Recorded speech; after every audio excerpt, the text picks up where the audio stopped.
Good evening, ladies and gentlemen. Thank you so much for joining Strauss and Company.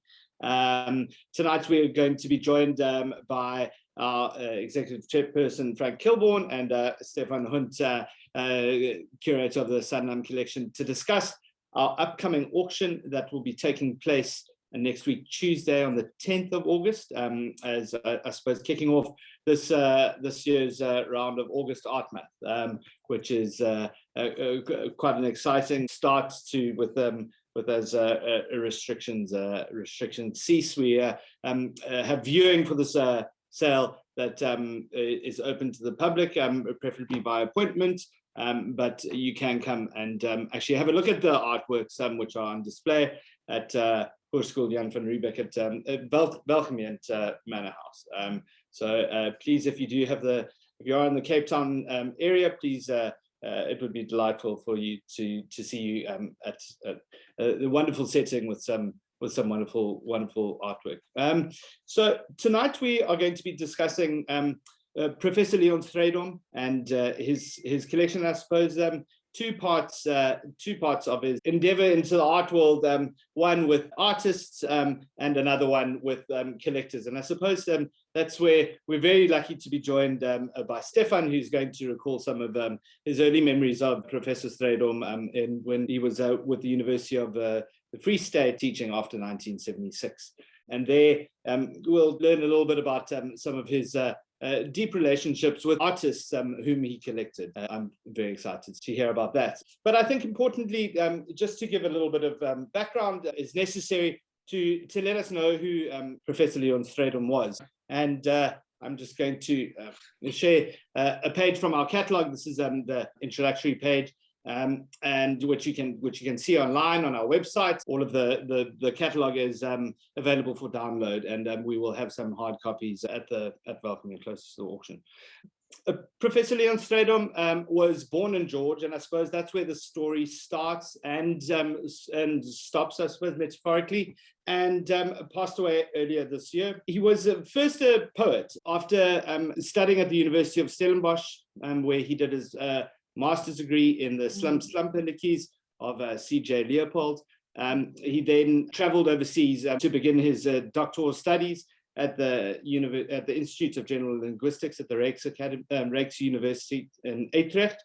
And I suppose the early influence of Holland is important because you can see it in some of the ceramics that he collected, particularly in a Dutch piece of gouden ware. So, Frank, I'm just giving us an introduction, and then I'm going to hand over to you and Stephan, but I'm just sketching some of the background of who Professor Strydom was. And after and I suppose the story really begins, Stephan, when he comes to the University of the Free State. So after finishing his sitting successfully for his degree in general linguistics, his doctoral degree in general linguistics in Utrecht, comes to the University of Pretoria, where he is supervised by A.P. Grove, and he is immediately offered a job at the University of the Free State.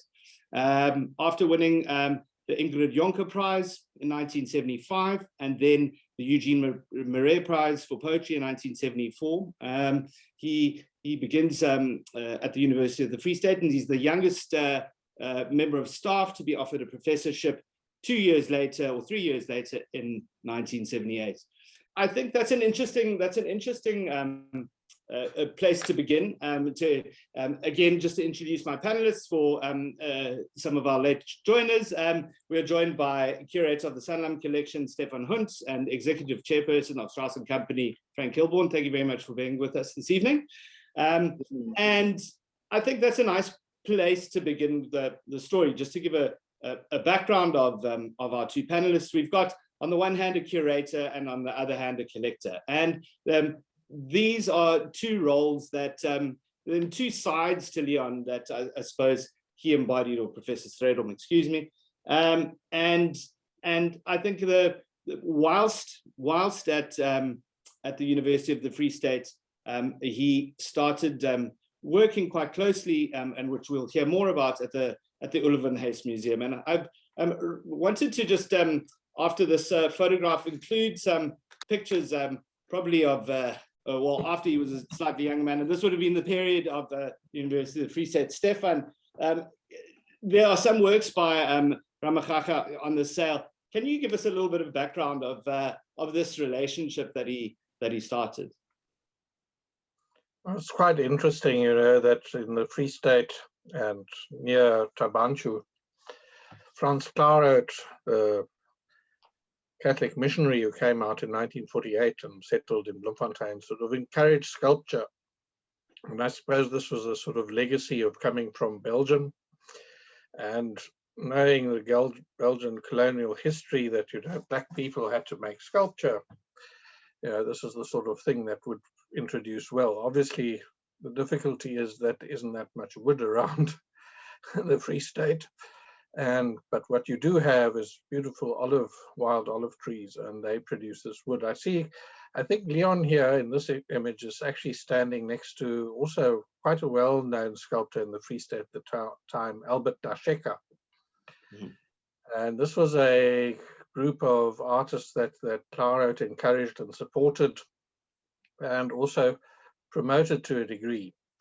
And I think that one component of Leon's collecting habits, I suppose one could call that, was to look at the local environment very carefully, who was producing work there. And certainly, I think at the time, this would have probably been the sort of 1980s, I think. You know, that's definitely old George Ramahaha. Yes. He worked also in Tabanchu and close to Bloemfontein. Both artists of extreme talent, really. But like many artists, you know, unable to sustain how could you say, a continuous output. Probably the most productive was George, who produced some exceptional pieces that you can see at the Lievenhuis Art Museum, where also a sample of his work and also of Albert Dasheka was included in Elizabeth Rankin's Images of Wood, if you want to find a little bit of biography about both artists. But exceptionally well talented. I know Ramahaha was invited down to George when Leon was active in the gallery and got him to work there, because one of their exceptional talents was somehow to forge the figure out of the existing structure of the wood of the branch, or this log that they would be provided with. And it shows to some degree also, if you look at the works that Leon acquired, or that are in the collection at the moment. I know he acquired a few more that have gone on, probably sold in the meantime. But what struck me about his collection through looking through this sale was to what extent these works are all, to some degree, the beginnings of longer narratives in a way. I can just imagine Leon looking at these works almost poetically, and each one of them representing a sudden episode along this poetic narrative that comes along. And the two works there are, I think, both by George Ramahaha, all three, in fact, and show quite well his sort of diverse talent in a way, from this sort of highly polished work on the right of the person picking up diamonds under a rock, which is sort of a metaphor for the fruitless search for wealth under, looking for wealth somewhere where you'll never find it, And then this crazy character of Turi Weerlig Reenmaak, amper raakslaan. So you have the rainmaker, or the Sangoma, if you want to call it, almost being struck by lightning, a sort of divine intervention. But I still also see this in a way in the context of where Father Claret was essentially a religious missionary, that many of these sculptors were in fact developed and commissioned out of initially making work for the Roman Catholic Church. In other words, altarpieces and. Stephan, I think it's quite important. I think it's quite important to dwell on Franz Claret as well, and this relationship relationship with these sculptures, and particularly because I think in the context of Leon's life, he wasn't he was celebrated as a poet, but he wasn't necessarily prolific. So there were only two volumes of poetry that he released in his life. And his first publication was his doctoral thesis on poetic form. And then his third publication, before his final volume of poetry, was Die Sommerfanger, which was the Suncatcher, which he wrote, which came in the form of collaboration with Father Franz Klarhout. And I think that was, I know also he was very intimate with Gregor Bunzai, and some of these sort of seminal figures in South African art history. Can you tell us a little bit about those relationships, and as you were elaborating, why they're so important? I think the interesting thing you do mention is that Leon only publishes 2 anthologies of poetry, but he was a highly respected critic, and I think that when you're in the academic environment and you're actually deeply involved in critical thinking about literature and poetry, that you become immensely critical of your own production. And no doubt, I think there was probably the potential for a lot bigger publications and more. I think that Leon just didn't want to publish things he wasn't really satisfied could live up to his own critical eye. And I suppose this was also the relationship he had with artists. On the one hand, I think the choice of artists that he made, for instance, in the Free State, had a lot to do with, yes, a personal relationship, definitely. In all those instances, he would have had a very, I wouldn't say intimate, but very good relationship and understanding with the artists involved.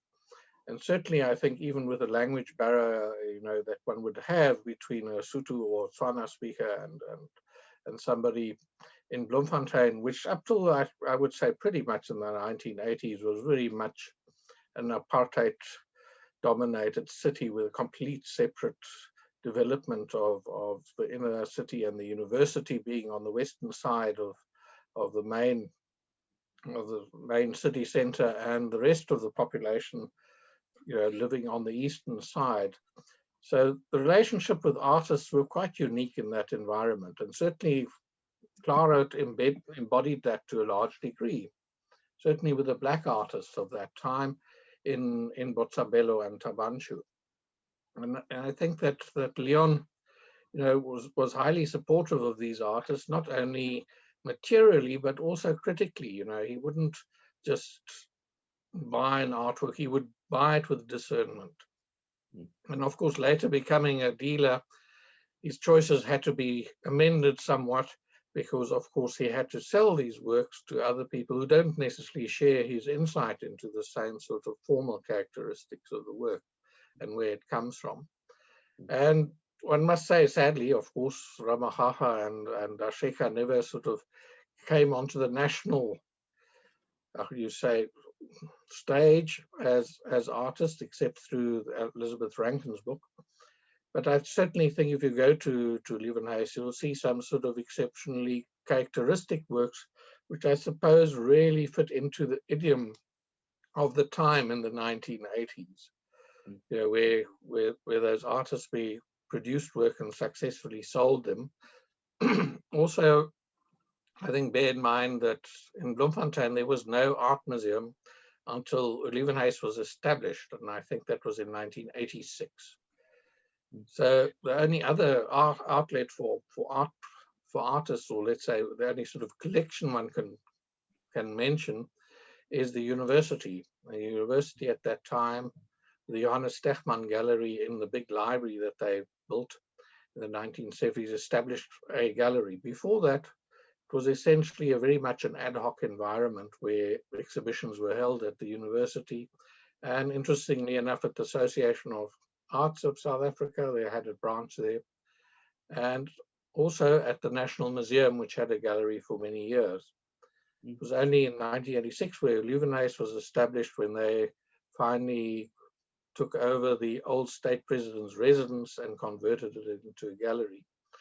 So I think the cultural context in Bloemfontein is quite important, because to some degree, Claret might not be a nationally recognized name anymore, certainly not as a contemporary artist, but very much in the Free State of the late 70s and 80s, Frans Claret was definitely very much a contemporary of many of the artists that you're looking at, that Leon collected.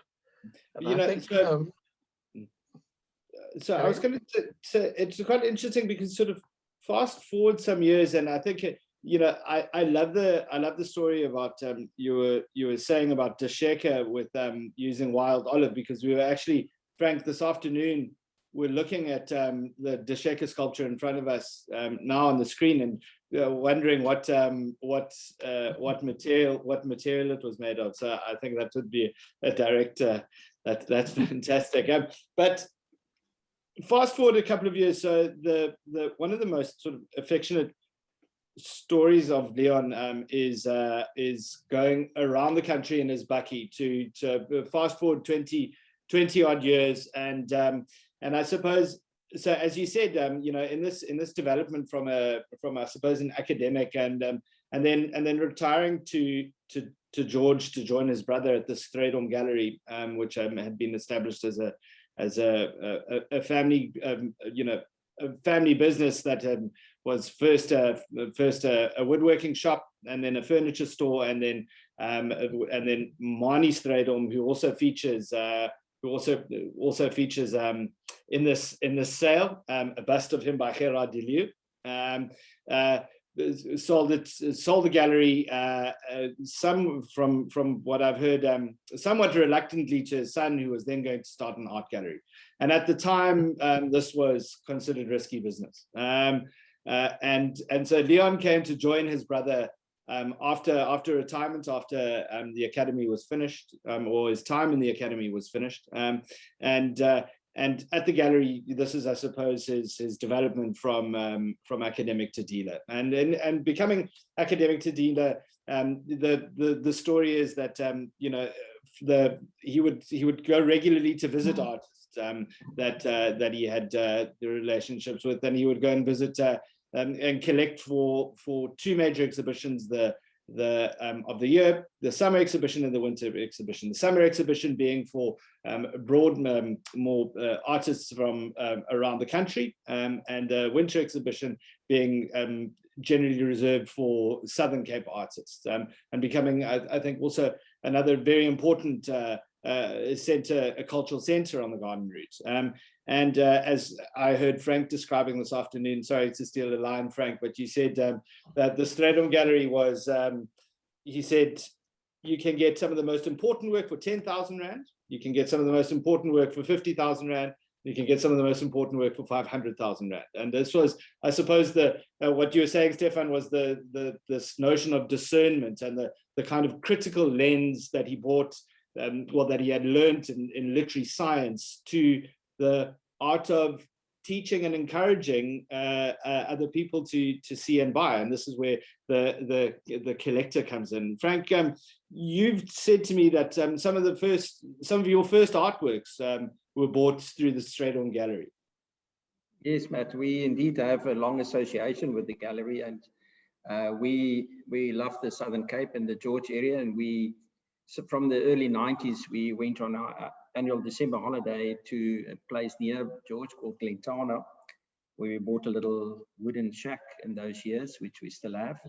And one of the highlights of the visit was always to go to the Strydom Gallery and walk around there. And it was an incredible place because unlike most galleries, which at that stage had a slightly more sterile environment, this was very much exhibited in a salon style. It was quite packed. There were also emphasis on ceramics and printed material, and even handmade jewelry, and all sort of things, not just paintings and major sculptures. So there were a lot of different art forms represented there, but everything in good taste, and as I think Stephan also said, with a very discerning eye. And I think making art accessible to people and making art popular and introducing the public to various art forms was very much part of the ethos that both Strydom brothers committed themselves to. And I mean, Matthijs ran the gallery for 30 years before he handed it over to Leon in 1999.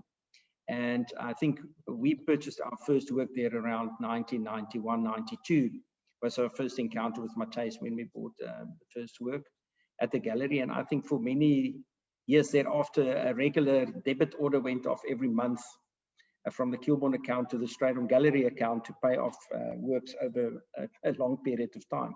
So we had extremely fond memories of the Strydom Gallery, both when it was run by Leon and then by Matthijs.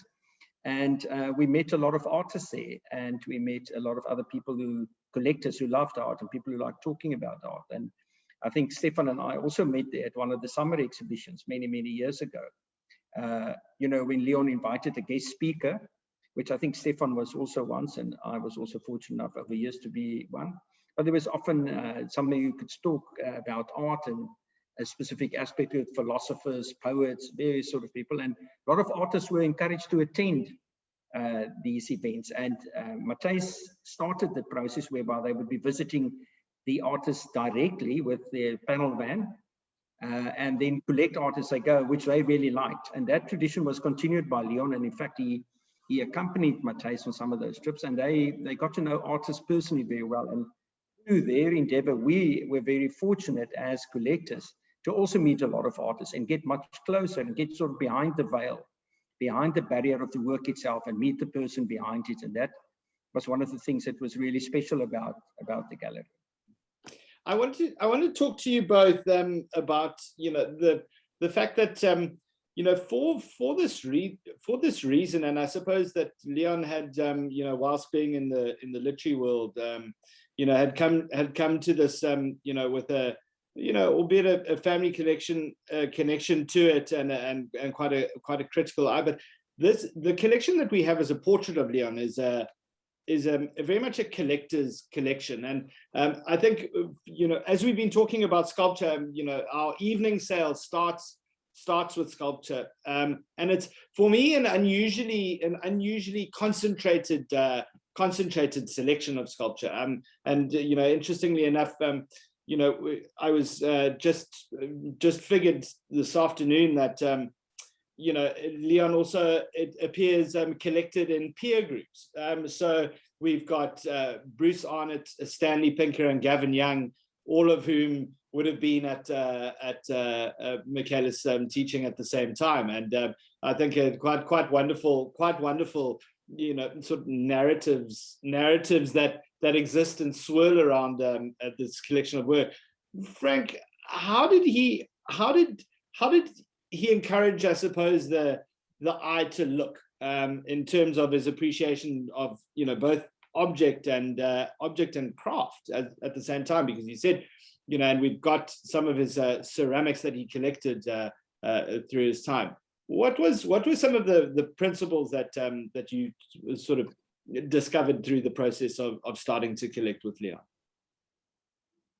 Yeah, I think what I mean, if you went to visit the gallery, you would normally be greeted quite friendly but quietly, and then you would be allowed to wander through the space at your own speed and leisure. And we normally used to do a quick walk around first to see what's sort of more or less there, and then take it very slowly, sort of salon by salon or room by room, and look at the artworks. And you had to do it like 3 or 4 times. We were always quite a lot of works presented there, and the one you were always also very surprised, because at least 1/3 of the works on the walls would be by artists you didn't hear of before or didn't know.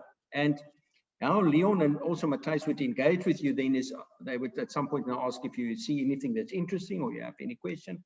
But they really allowed you to interrogate and engage with the works first yourself, and then would talk about what they saw in the work. And one thing I learned from Leon was he felt very strongly that there should be an enduring mystery in a high quality work. And he always encouraged you to almost buy the work you don't understand, rather the work that you love immediately, and to draw you more into the mesmerizing qualities of some of the more sophisticated works. and allow yourself not to be judged by your eye only, but also by your mind. And because you had a very intellectual approach to art, which it was, for me, very rewarding and a lot of fun to engage with Leon on the more technical or sort of symbolic aspects of what was represented at the time. And yeah, so we had fascinating discussions, and I think he really fast-tracked our development and a lot of people's development as collectors, from the beautiful to the mesmerizing, the interesting, the intriguing, you know, to beyond the pure aesthetics point of view. So I would say, Stephan, I don't know if you would agree with me, but I think that was a major point of departure at the gallery, which you can actually see in every work that he collected. There is something to them which are just slightly, yeah, slightly interesting. That there's a little bit of a intrigue. There's often a level of sort of anxiety or work or fervor or something in the work which can leave you somewhat uncomfortable at first glance when you see it. But once you start engaging with it, it does pose a lot of questions. And, you know yourself was the motto of the gallery, and you got to know yourself through your response to artworks. Stephan, I think I wanted to ask from that point. So you got to know him when the Oliven, as you were saying, when the Olivenhuis was established, and Leon, I suppose his involvement came via the university, didn't it? Look, I think, yes, you know, with the first sort of art museum as such in Bloemfontein, I mean, it was quite an establishment for so many years, of a number of people having lobbied, you know, government as well as the National Museum, you know, trying to get this all going. So in the end, obviously the National Museum had established itself for already almost 100 years then, but the Olivenhuis Art Museum being brought into being in '86, it really looked for people to support it, and they established a Friends organization. And Leon was part of that, and as far as I remember, and that was slightly before my time, of course, is that he was chairman, or at least part of the committee that selected artworks, which the funds from the Friends that they had collected was used to acquire. So he would have attended the meetings, the acquisitions meetings, and what we called the advisory board meetings as chairman of the Friends. And there would probably take place all those discussions about what to acquire and how and when. And I remember a few times, you know, we actually very often had discussions around, you know, the typical Strauss, not Strauss, it was Stephan Welsen Company catalog, you know, and he'd come along and he'd say, well, let's have a look at these items and so on, and which ones the museum would be interested in, and which ones he thought were worthwhile. And those discussions were always very insightful, in the sense, of course, him giving a very analytical opinion of these. And as Frank says, he had a certain inclination to look at works which proved enigmatic. If you look at those Gavin Youngs, for instance, you know, these sort of peculiar works, or those cups that are exhibited next to it. So there's always this enigma that seems to surround the artwork. Why? How come? Where? You know, and that certainly was his penchant. What I would like to say, though, of course, also is if you look at this collection, obviously of the sculptures, you can see it's very much somebody who collects for his, how could you say, for his home, for his space. So they're all quite modest in size. You know, and in the gallery space that he had in George, there would often be much larger works, which were then, of course, sold. And I suppose there's always this tension between the collector and the gallery dealer that he had, because of course he came to the art world more as a collector, or as you could say almost as a curator, because he was curating his own collection at home. The intention was never to sort of start a dealership at that time. And I think, you know, even in the beginnings, when he started working or assisting with a gallery in George, by being at the auctions in Johannesburg and so on and going on, I think he's very often felt quite cut between, must I buy this for myself, or does it go to the gallery? Well, it's striking that you say that, because the question, and as I alluded to earlier, is that the collection is quite mixed. So and Stephan, I believe you also alluded to it earlier when you said, there are works by artists that don't feature regularly in that never made it to the map, as you said. I think what's quite interesting is that he still had faith in these kinds of objects and was still willing to see something and impart that. Frank, how did you find that experience? Because a lot of collectors get cynical, and I suppose collecting, there's two ways, I suppose, of approaching it, where you've got I want these certain objects because either they are sort of highly valued and other people have them. But Leon didn't necessarily always take that approach. He kind of looked for that enigma in items regardless of their sort of market merit. Yeah, I would say Leon collected almost with, for me, with two purposes in mind. The one was clearly to have a high quality collection that speaks to the story or the narrative of South African art. And that's why we would see a good Stern, a great Praller, lots of different works from very well-known and recognized artists. But I think it was very much sort of influenced by what he personally liked and enjoyed when he bought for himself. At the same time, for the gallery, it was important to present a much wider range of works. And Leon there also felt very strongly about promoting artists and giving artists an opportunity to exhibit. For you as a collector, it was what the Strydom Gallery offered you was an opportunity to measure one work against the other, and also in terms of your own perception of what you want to acquire, and then go through that discovery process where you realize, I actually thought I'm going to buy X because it's a good work and it's at a decent price, and you end up buying Y, Z, B, and D because they were new to you, they were very interesting, it was a good value, and they intrigued you. And so often, we used to make lists and say, okay, we're only going to buy two things, and you end up buying quite a lot more potentially, and a lot of very different works. And it was always, today on the sale we have works from Zonia Nell, from Margaret Nell, from a lot of artists who live here, Schalnik, which we show, Min Greiling, which I think two of them are on this page that you're showing now. And those were artists that I saw for the first time at the Strydom Gallery. And it ended up, through continuous exposure to those works, develop an appreciation for them. So I think Leon was both, collecting with a discerning eye, and also very interested in supporting emerging artists. And by including them also, not only in the gallery, but in his own collection, sort of give them that affirmation that they were good enough or important enough, that he valued their work, and as a result included in his own collection. I think that meant a lot to artists over a period of time.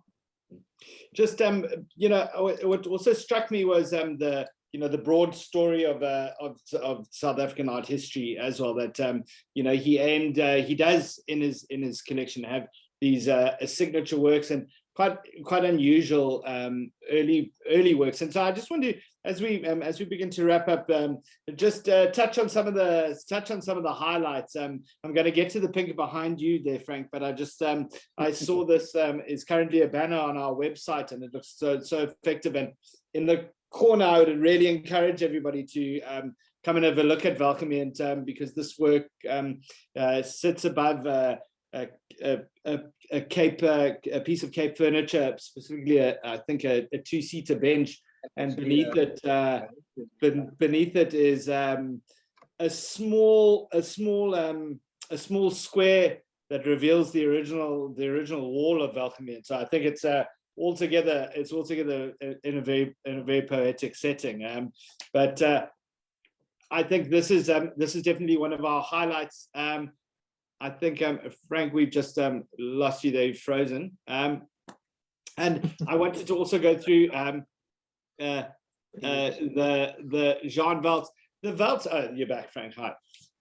This is also, I think, another work that that sort of eluded me when we got to the collection, but the more it hung, the more I've looked at this work, and also I think one of an amazing moment in the history of South African art was this one of the favorite spots for the Welz family.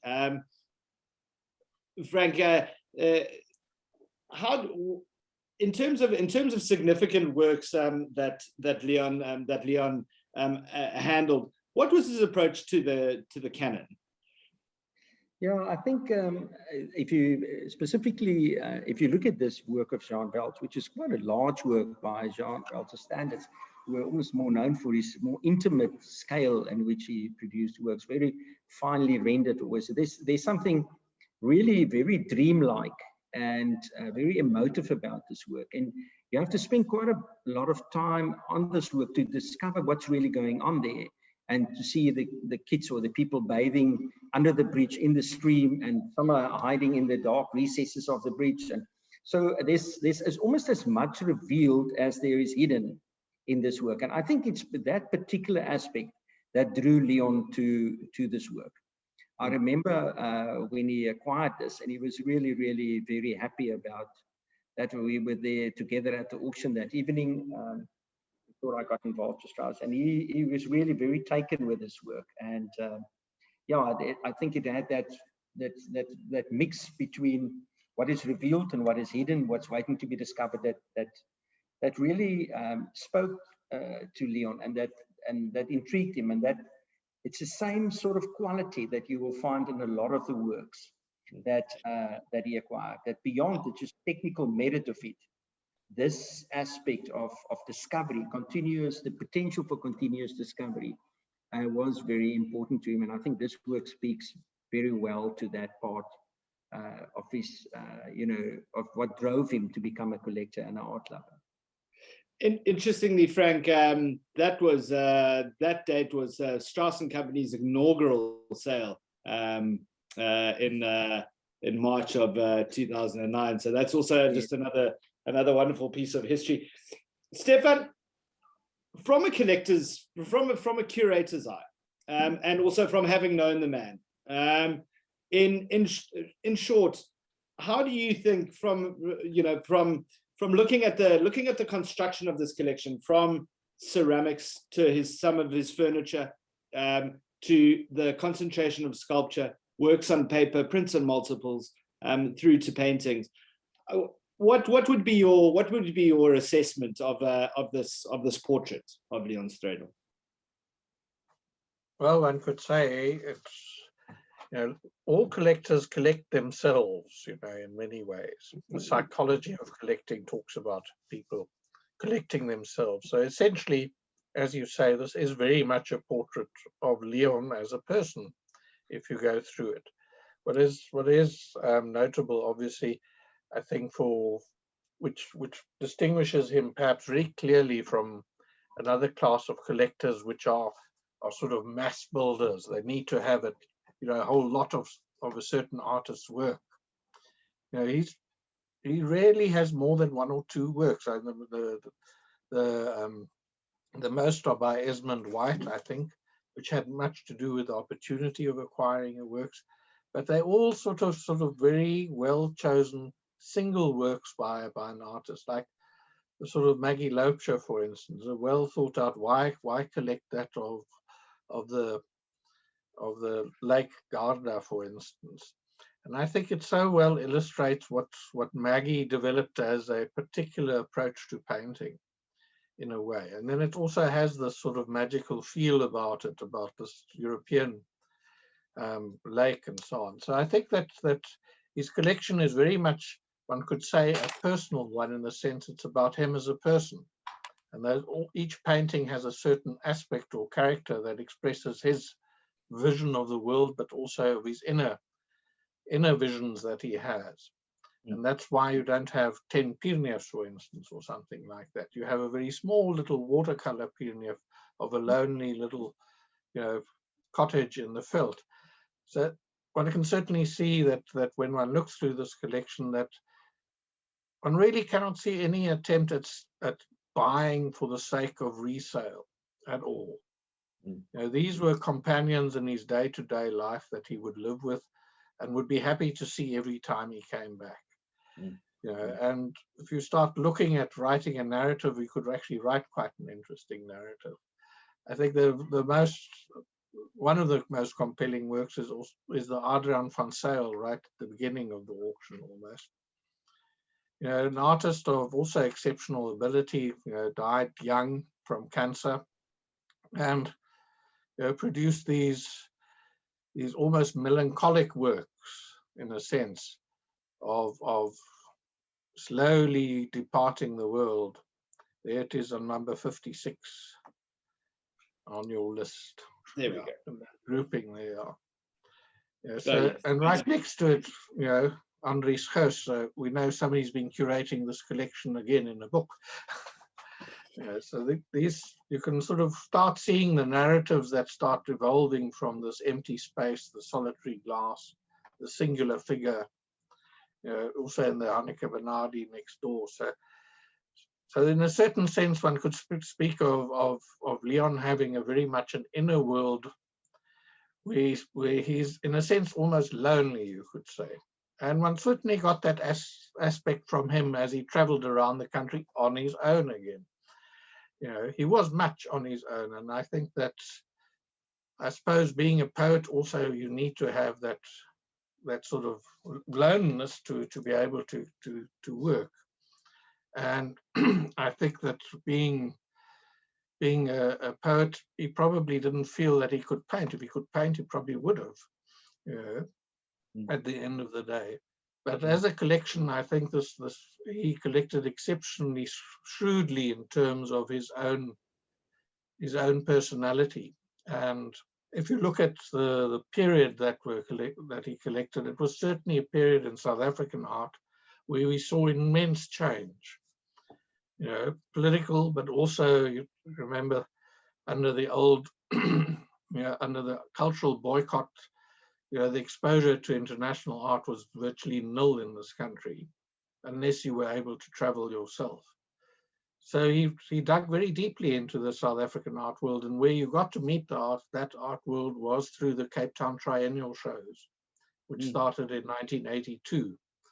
And those brought exceptional works to Bloemfontein, and certainly I think that forged his vision of the South African art world, and certainly did mine as well. You know, if you grow up in Bloemfontein with two small exhibitions spaces, you know, you don't get to see much. And certainly what the triennials did was open one's perspective very widely, very suddenly at the time. And certainly I think when you look at the artist's work, David Brown, for instance, one I'm missing is perhaps Peter Schütz, which I think he would have definitely included in his collection. But even if you look at Judith Mason, and then the Helmut Stark are just such, you know, icons of that period from 90s onwards, where things just begin to change so much dramatically here. And I certainly think he doesn't only reflect his sort of his path through the art world, but it also reflects South Africa's path through the art world. You know, so there are a few artists that we don't see anymore. You know, Rosemary Hendricks, you know, was I remember briefly exceptionally talented painter, and I think he's got 3 portraits here by her. I don't know what's happened to her, but she certainly seemed to have so much potential when first exhibited. I think also interestingly, you know, and I'm just in a closing note, I wanted to also mention that very importantly, and this was I think necessary to note, we've got Leon's library of art books specifically, and I think this, if more so, and you mentioned. If more so, if anything, this reveals the sort of content of his sort of his learning, and reflects his guise of constant research and searching. So I would encourage you. The full catalog and details are available on our website for the stacks, and I would encourage any serious collectors to really consider some of the lots,